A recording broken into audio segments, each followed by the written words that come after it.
Olá!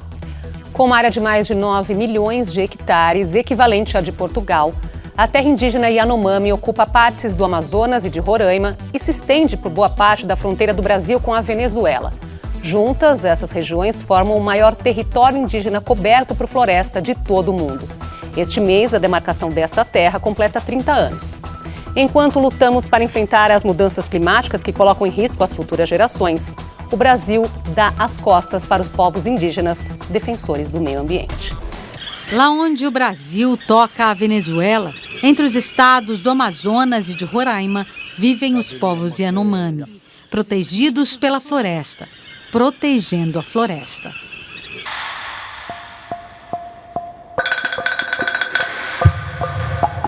Com os primeiros contatos com não indígenas, chegaram as doenças. Parte da comunidade foi dizimada ao longo dos últimos 70 anos. Na década de 1970, a ditadura militar, defendendo um progresso tingido de cinza, lançou o primeiro mapeamento mineral da região, o Projeto Radan. Do dia para a noite, garimpeiros invadiram a região. Me chocou como os garimpeiros chegaram lá e trataram os Yanomami como bichos. Eles até chamaram eles de macaco. Foi realmente tão racista e muito chocante para mim.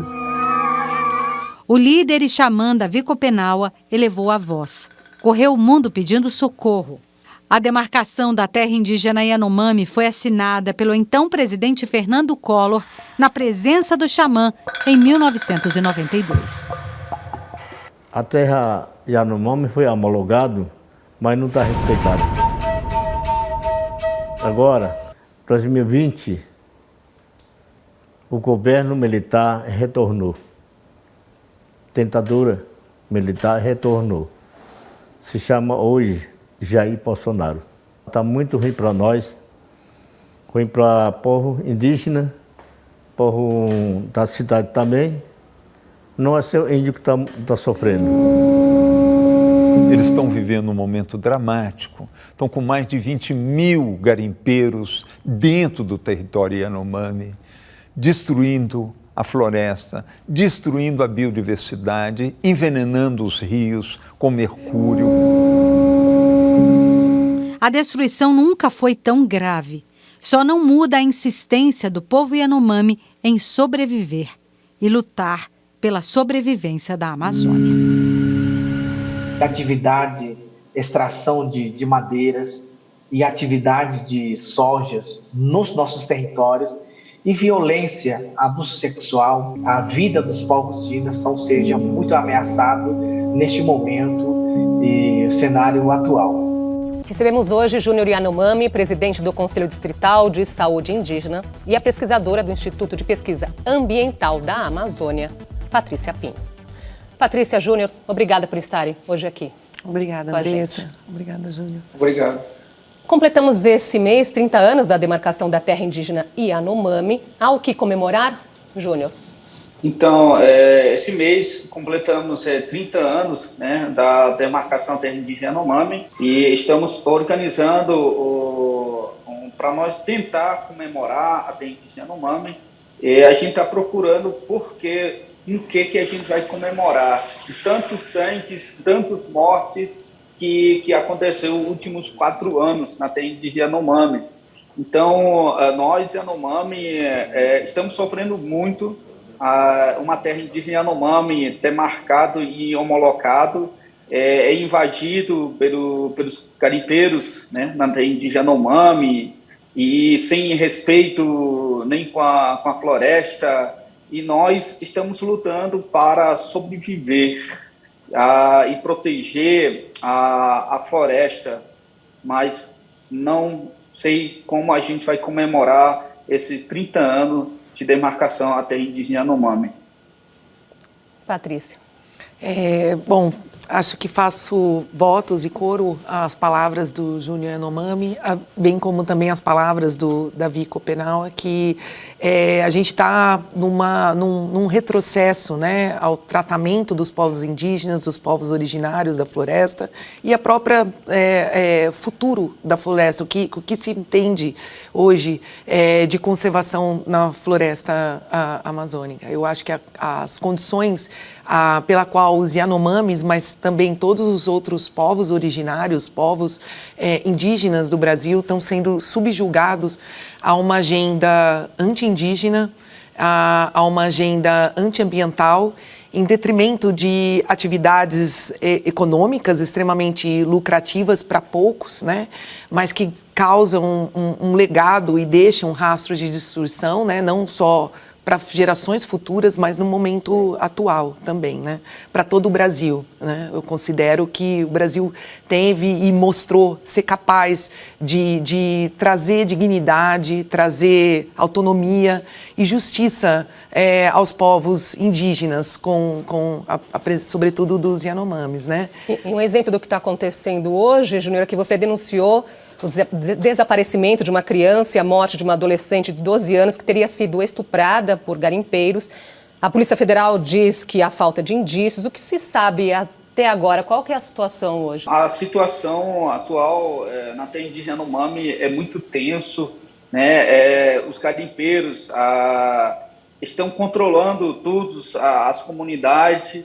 Então, por isso, a Polícia Federal teve uma dificuldade muito grande para investigação, onde os garimpeiros chegaram primeiro para orientar, não falar com as autoridades policiais, e agora estão na mão dos garimpeiros. Na comunidade de Aracás existe mais de 12 mil garimpeiros estão lá destruindo a terra indígena Yanomami. Essa população, em 2018, tinha 45. Agora, o último censo que a gente fizemos tem 25 pessoas. Então, a gente se pergunta, onde estão o resto? Entendeu? Os Yanomami. Então, a situação da terra indígena Yanomami fugiu do controle. Precisamos, a autoridade, o governo, se reage muito rápido para retirar os garimpeiros que estão destruindo a floresta, destruindo os rios, porque a floresta é muito importante para o povo Yanomami. Sem floresta não somos a Yanomami. Então, a única coisa que a gente quer é ser protegido, porque a terra indígena Yanomami é homologada, demarcada pela lei federal. Quais são as consequências do garimpo na terra indígena? Bom, o garimpo como disse, ele está em apenas um ano, a terra indígena Yanomami, ela perdeu 46% da mata original por conta do garimpo. E sem contar nos desdobramentos que isso tem para a saúde indígena, né? Contaminação por mercúrio, como já foi falado, mas também a destruição da floresta leva à incidência de malnutrição, né? Insegurança alimentar, insegurança hídrica para esses povos, né? A explosão de incidência de malária no território Yanomami, né? E isso sobrecai muito sobre as crianças e as mulheres, né? Que são, e claro, os líderes indígenas, né? do grupo Yanomami. Prova disso, para exemplificar essa situação da saúde, é que, segundo dados do Ministério da Saúde, entre os anos de 2016 e 2020, foram registradas 85 mortes por desnutrição na terra Yanomami. Desse total, 60% foram mortes de crianças de até 10 anos. E este ano já foram registradas 3 mortes pela doença. Júnior, como é que está hoje a saúde do povo Yanomami, fazendo essa relação justamente com o garimpo? Então, esses dados do Ministério da Saúde não são confiáveis, né? Porque a gente confia que a realidade, acho que morreram mais do que isso. Nós contamos a população que morreu, tem mais de 400 Yanomami, crianças principalmente, morreram. Nós contamos isso. Mas a terra indígena Yanomami sofre tanto, né? Maltratado, nós somos pisados, e a saúde Yanomami, muitas comunidades estão sem assistência de saúde, médicos, falta tudo, remédio nas comunidades, as crianças compulsionadas com malária, e não há profissionais de saúde nas comunidades. Tem um médico num polo base e onde a comunidade ou mãe tem que andar 4 dias para ter esse acesso à saúde na unidade básica de saúde. E quando ele chega, esse paciente é removido para a cidade. Então, mais de 60% a população Yanomami não tem assistência de saúde. E contamos com mais de 28 mil malárias que estão em casos na terra indígena Yanomami, com as crianças. E causa dessa entrada dos garimpeiros, avançou muito a desnutrição, principalmente com as crianças, porque nós estamos bebendo água suja, água contaminada, água com lama, água com gasolina, água com diesel. Então, o único água que a gente tinha, não temos mais. E já fizemos várias reuniões com o Ministério da Saúde, mas não há resposta do Ministério da Saúde quando vão resolver, quando vão colocar plano de ação para combater a malária, para combater a desnutrição na terra indígena Yanomami. Não há a vacinação de coronavírus na terra indígena Yanomami. São poucos Yanomami vacinados, porque não tem profissionais de saúde para atuar na terra indígena Yanomami. E tem muitos Yanomami que estão sobrevivendo sozinhos dentro da floresta. Então, com esse entrada dos garimpeiros, colaborou bastante para adoecer mais a população Yanomami. Então, nós, Yanomami, estamos sofrendo muito. Tenho 4 unidades básicas de saúde que estão fechadas, onde 4 mil Yanomami estão sendo prejudicados, porque os garimpeiros intimidaram, coagiram os profissionais de saúde por medo. Então, fecharam a unidade básica de saúde na terra indígena Yanomami. Então, colocando risco à população Yanomami. Agora, no final da década de 80, os garimpeiros invadiram a terra Yanomami e houve muitas mortes, praticamente quase 15% dos indígenas morreram. E a gente olhando para essa situação que o Júnior está trazendo aqui para a gente, parece que a história se repete, Patrícia. Sem dúvida, a história está se repetindo, né? O que a gente está tratando aqui são doenças que poderiam ser evitadas, são mortes para quais existem tratamentos, né? Então, assim, a gente tem um caso, a palavra, como a gente está voltando a essa década, né, que foi muito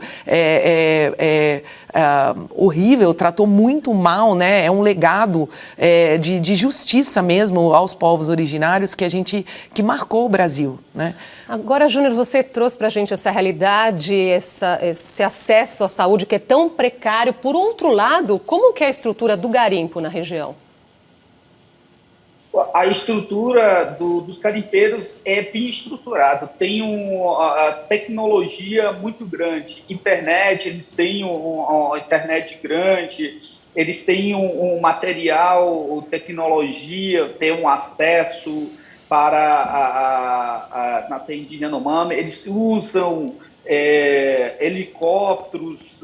Agora, hoje, estão usando somente helicóptero, que leva aproximadamente 16 pessoas, onde leva 2.000 quilos de material dos garimpeiros. Então, hoje, a gente contamos mais ou menos 100 a 120 voos por dia na terra indígena Yanomami, levando, abastecendo os grandes garimpeiros na terra indígena Yanomami. Então, por isso, quanto nós estamos sofrendo, eles estão destruindo a floresta para colocar uma situação de saúde Yanomami em risco. Nós vamos fazer uma pausinha aqui nessa conversa e a gente volta já.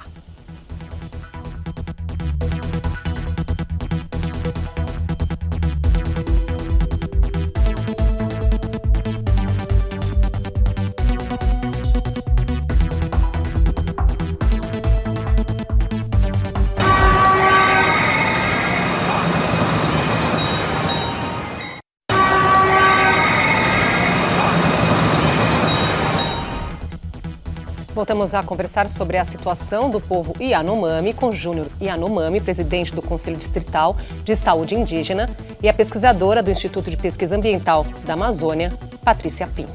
Se 30 anos após a demarcação da terra Yanomami essas ameaças continuam, é sinal de que só a demarcação não basta para garantir os direitos desses povos. O que mais é preciso? É preciso a gente ter um papel, né, de atuação dos órgãos responsáveis, né, um papel do governo em assegurar, né, como a gente tem a FUNAI, né, uma agência, um órgão né, determinado para a proteção desses povos, assegurar que né, tem um monitoramento constante, né, como a gente comentou, a escala, o equipamento, o número de garimpeiros é de uma dimensão que não podemos chamar de primária ou não podemos chamar de pequena, né? É uma operação de grande escala e que deveria ser combatida e que temos instrumentos, temos legislações, né, que asseguram esse direito. Vale lembrar que dentro da terra indígena Yanomami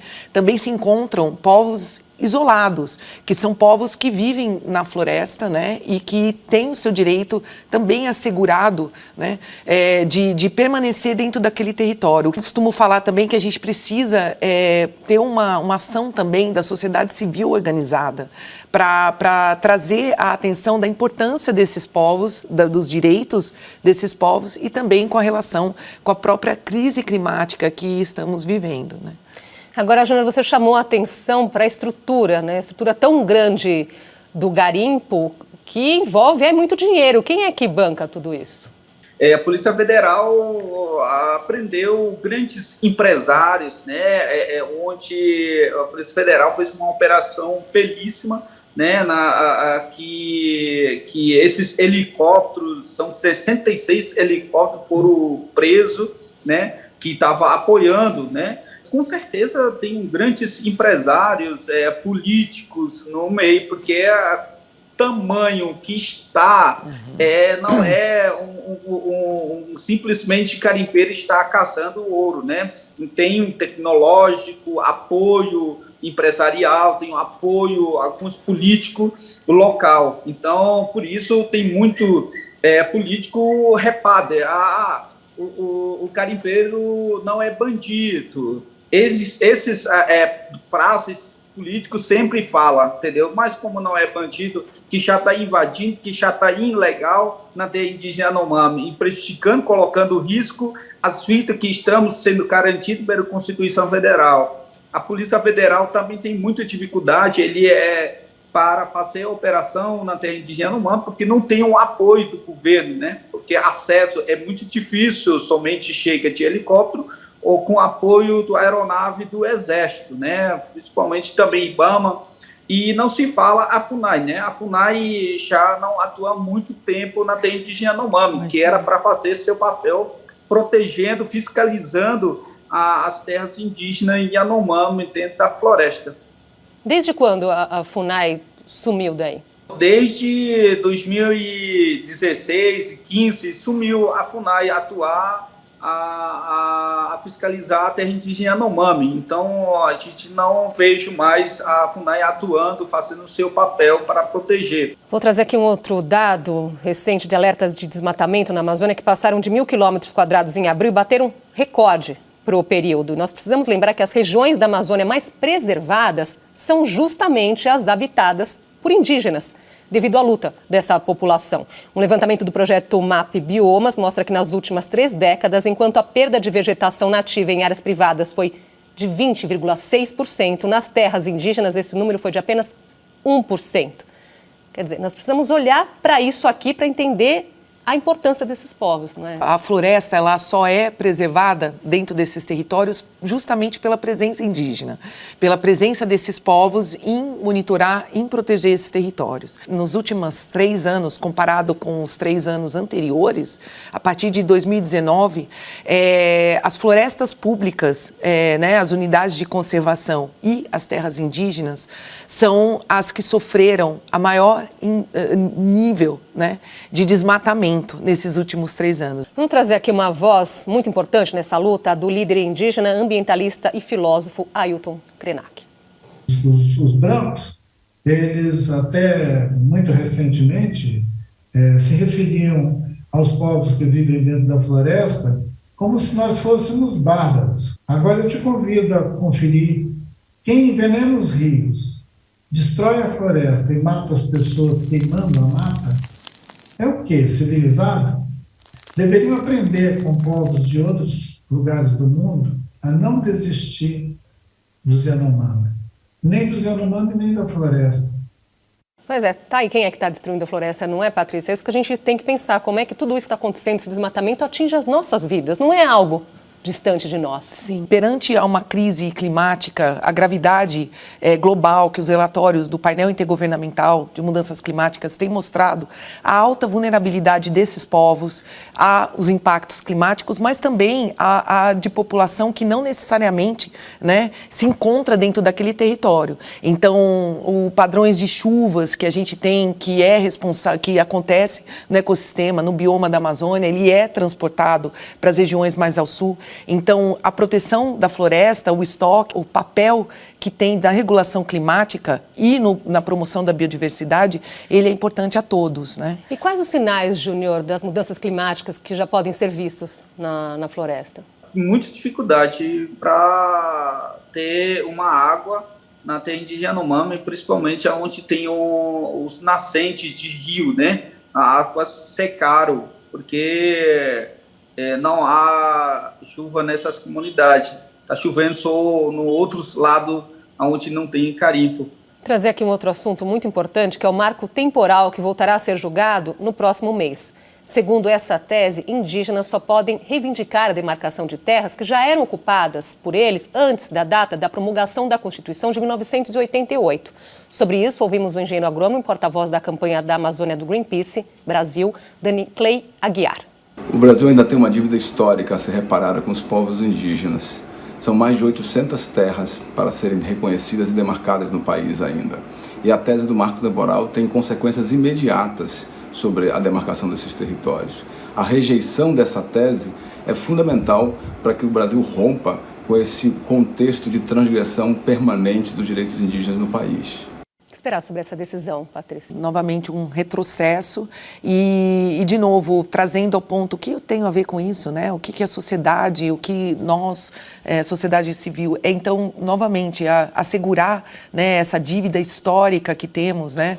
Trazendo a justiça para os povos originários, é também uma forma de justiça climática, é uma forma de olharmos para esses povos, mas também para as gerações futuras, né? O bem-estar do próprio país e global. Então, sem assegurar o que vemos agora é uma palavra forte, mas é um etnocídio, né? Então, é o extermínio, né, dos povos que, né, evitando ou revogando os seus direitos, né, ou demandando que eles se assegurem de acordo com a Constituição. Sabemos que eles estão vivendo na floresta e são os povos que deram origens a toda a nossa característica, né?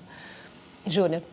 Se for aprovado, eles vão assinar atestado de massacres do população da floresta. Porque antes de descobrimento do Brasil, a gente já estava aqui. Então, por isso, estamos defendendo não a aprovação marco temporal, né? Porque é sangue que vão autorizar para destruir a floresta na terras indígenas, principalmente, né? Então, nós ficamos muito assustados, tantos projetos que está em pauta no Congresso Nacional e principalmente esse marco temporal, né? Sangue, a morte que a população indígena que vai acontecer se for passar. Então, nós lutamos para não aprovar, né? Então, é isso que é o nosso papel para lutar e garantir nossos direitos que estão já garantidos na Constituição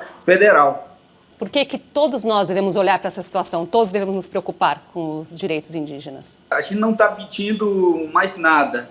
A gente está pedindo somente a segurança, somente em paz, para sobreviver, se reorganizar as nossas comunidades, porque as nossas comunidades está chorando muito, estamos perdendo muito as nossas crianças, as mães, a floresta. Então, a gente não quer perder mais o adolescente, não queremos mais perder essas crianças por falta de apoio do governo. Então, só queremos em paz para viver dentro da floresta e para se organizar as nossas comunidades. Eu não quero mais perder as crianças Yanomami. Precisamos apoio da sociedade para retirar os garimpeiros na terra de Yanomami que estão destruindo as nossas casas, as nossas florestas, os nossos rios, né? Chega de chorar, chega de sofrer tanto ao povo Yanomami que estamos precisando, porque estamos com quem que a gente clamar mais. A gente denunciamos várias instâncias, o Ministério Público Federal tem conhecimento, STF tem conhecimento, Interamericano tem conhecimento, mas diante disso o governo está assistindo o sofrimento da população Yanomami. Precisamos somente a proteção e ter cuidado e respeito à população Yanomami. Júnior Patrício, obrigada pela conversa de hoje. Júnior, parabéns por essa coragem. Volte aqui quando você quiser. Até uma próxima. Obrigado. Obrigado, Júnior. A Opinião fica por aqui. Acompanhe nosso podcast e nosso canal no YouTube. Obrigada pela sua companhia. Ótima noite para você.